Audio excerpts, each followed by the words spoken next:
अस्सलाम dear students, उम्मीद करता हूँ आप खैरियत से होंगे। अच्छा बेटा, एक्सरसाइज के आपके एमसीक्यूज़ हैं, इसमें से चंद एमसीक्यूज़ हैं जो आपके सिलेबस के रेलेवेंट हैं। हम उन्हीं एमसीक्यूज़ को डिस्कस करेंगे। पहले दो एमसीक्यूज़ आपके सिलेबस का हिस्सा नहीं है, इसलिए हम उनको डिस्कस नहीं करेंगे।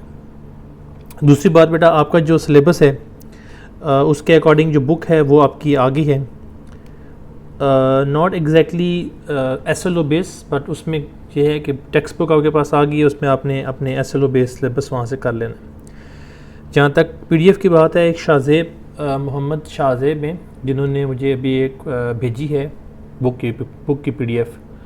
उन्होंने बहुत अच्छी मेहनत की हुई है, लेकिन यह है कि उसके अंदर थोड़ा बहुत मैं उसको कोशिश कर रहा हूँ कि कांट चांट करके ना आपको जो फ़ाइल है वो भेज दूँ।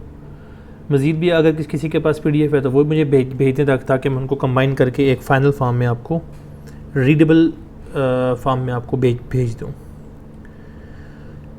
तो डिस्कस कर लेते हैं बेटा। पहला जो है वो आपके पास है, which factor is considered when distinguishing between strong and weak basis. आपको पता है कि स्ट्रॉन्ग एंड वीक एसेट का जो टॉपिक है वो आपके सिलेबस का हिस्सा नहीं है। स्ट्रॉन्ग एंड वीक बेस का जो टॉपिक है वो आपके सिलेबस का हिस्सा है, ठीक है। पहले तो ये बात आप अंडरस्टैंड कर लें। तो कलर की बेस पे तो आप कुछ बच्चों के जहन में आता है कि सर कलर जो है ना वो PH पेपर का कलर के बेस पे हम करते हैं। यहाँ उस तरह का PH पेपर मेंशन तो नहीं हुआ ना, तो इसलिए हम उसको कंसिडर नहीं कर सकते। ऑर्डर की बेस पे भी कंसिडर नहीं हो सकता। रही बात एक्सटेंड ऑफ आयोनाइजेशन की और सॉल्युबिलिटी की। सॉल्युबिलिटी का मतलब है कि एक चीज़ दूसरी चीज़ में क्या होगी, हल होगी। अब हल होगी है तो वो अपने आइंस की सूरत में जाएगी।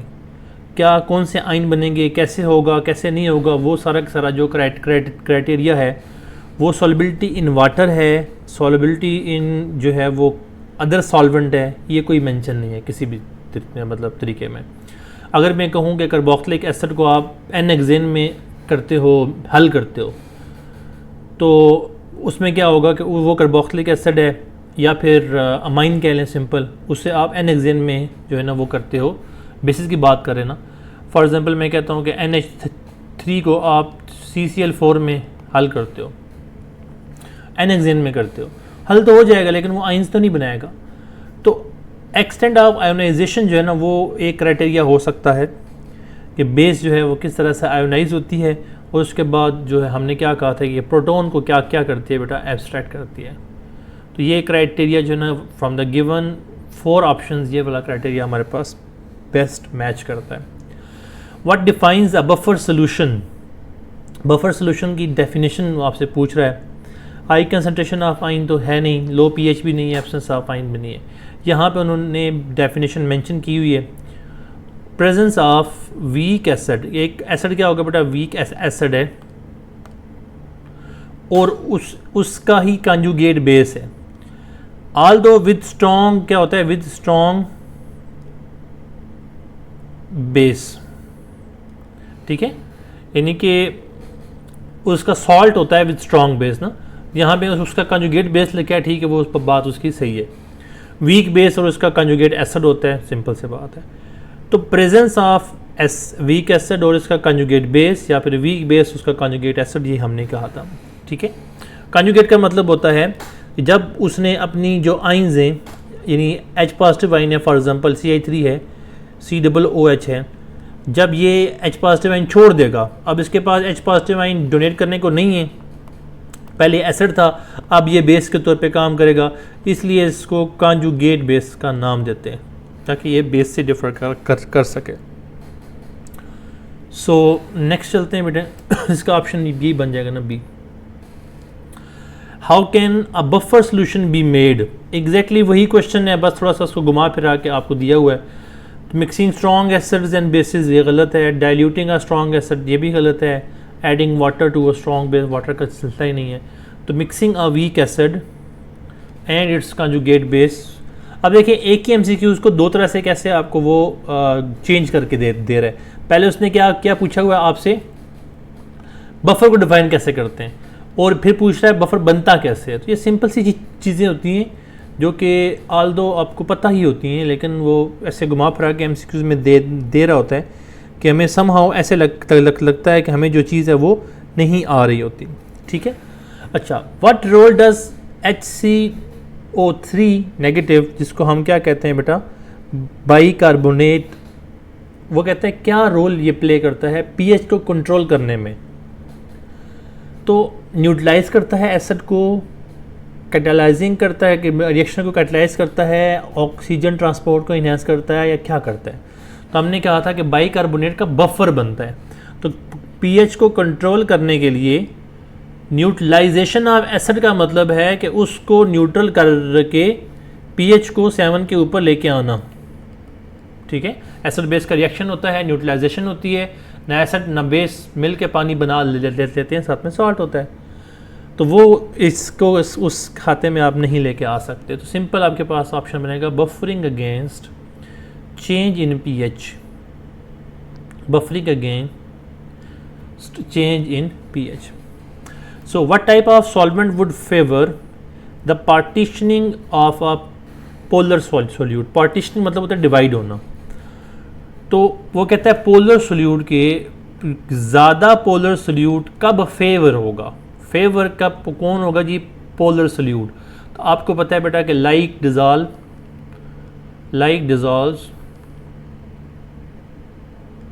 लाइक, तो पोलर में हल होना पसंद करते हैं। तो पोलर सॉल्वेंट जो होगा बेटा वो क्या करेगा? वो इसको अपने अंदर जल्दी हल करेगा। ठीक है, what is the partition coefficient define as? So partition coefficient basically क्या है जी? पार्टीशन कोफिशिएंट हमने क्या कहा था कि एक ब्रैकेट में हमने कहा था कि सोल्यूट की concentration in organic phase divided by solute की कंसंट्रेशन इन एक्वस फेज, यही कहा था ना, जिसको हमने केपीसी कहा था पार्टीशन कोफिशिएंट। तो ये क्या है? रेशो है सोल्यूट की कंसंट्रेशन की दोनों सॉल्वेंट में। अब इसके अकॉर्डिंग कौन सा बनता है? Ratio of solute, ratio of solute, ratio of solute, ये तो कॉमन है। पहले में कहता है कंसंट्रेशन है in one solvent to the other, एक सॉल्वेंट की दूसरे सॉल्वेंट के एतबार से जो है ना वो कंसंट्रेशन है। आ सिंगल सॉल्वेंट, मैस वाला तो हमने पहले कहा कि मैस वैल्यू एलिमिनेट हो गया, इन दोनों में से एक ऑप्शन हो सकता है।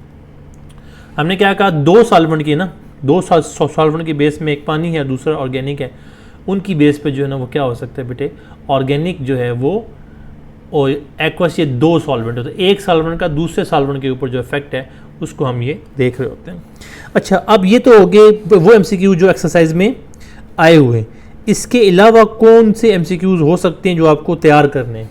ठीक है बेटे, तो पहला जो है ना वो स्ट्रॉन्ग एंड वीक बेस, ये कॉन्सेप्ट आपको पता हो। आपको PKB जो है वो समहाउ आपको PKB निकालनी पड़ जाए, तो वो आप अगर PKB याद रख सकते हैं तो बहुत अच्छा है। टेबल 2 3.2, क्योंकि अभी से अगर आप चीज़ों को याद कर लेंगे ना तो बाद में इंडी टेस्ट में आपको मसला नहीं होगा। इसमें गिने चुने कुछ 6 आपके पास जो है ना वो बेसिस दिए हुए हैं। इनकी बेटा आपको ख़ास करके 3 की, अमोनिया, पिरिडीन और एनिलीन, इन तीनों की आपको PKB वैल्यू पता होनी चाहिए। क्या पता होना चाहिए? PKB value. ठीक है, MCQs में अक्सर वो पूछ लेता होता है कौन सा किससे ज़्यादा स्ट्रॉन्ग है, ये पता होना चाहिए। MCQs में आता है कि अमोनिया स्ट्रॉन्ग बेस है या which of the following is the strongest base, और ऑप्शन दिया होता है अमोनिया, पेरिडीन, एनिलीन। तो आपको पता होना चाहिए बेटा कि क्या है, जो अमोनिया है वो ज़्यादा स्ट्रॉन्ग है पिरिडीन और एनिलीन से। ठीक है, अमोनिया जो है बेटा वो NH3 जो है ना अमोनिया, वो ज़्यादा स्ट्रॉन्ग बेस है एज़ कम्पेयर टू पिरिडीन और एनिलीन।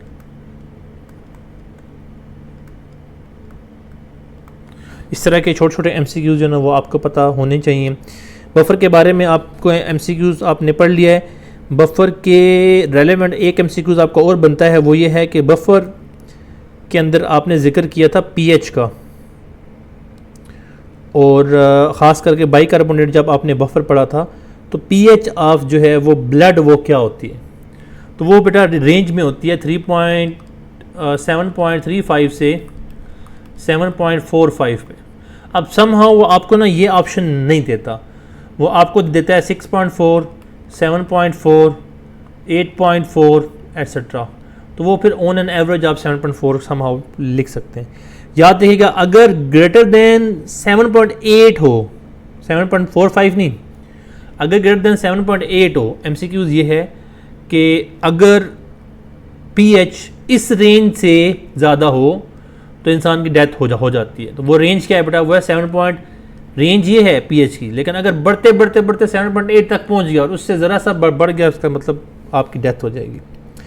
फिर अगर कम की बात करें तो कम है बेटा 6.8 और इसके दरमियान आपकी ज़िंदगी है। अगर आप आगे चले जाएंगे तो फिर आप आगे चले जाएंगे, ठीक है। सो इसके अलावा बेटा सॉल्बिलिटी प्रोडक्ट और पार्टीशन कोफिशिएंट, सॉल्बिलिटी प्रोडक्ट बहुत अच्छा टॉपिक है, सिलेबस में नहीं है इसलिए करने की ज़रूरत नहीं है हमें, कॉमन एंड इफेक्ट भी नहीं है। सो पार्टीशन कोफिशिएंट में क्या पूछ सकता है बेटा आपको, पार्टीशन कोफिशिएंट में एक तो आप ना ये इसका न्यूमेरिकल है वो आपने करना है, दूसरी इसकी सिंपल डेफिनेशन है, और इफेक्ट आपसे लास्ट भी पूछ सकता है। वो याद रहेगा, फैक्टर इफेक्टिंग, पार्टीशन कोफिशिएंट और वो जो न्यूमेरिकल मैंने करवाया था आपको, ये दोनों जो हैं ये बहुत ही ज़रूरी हैं आपको आपके एग्ज़ाम में लॉन्ग क्वेश्चन के लिए, ठीक है।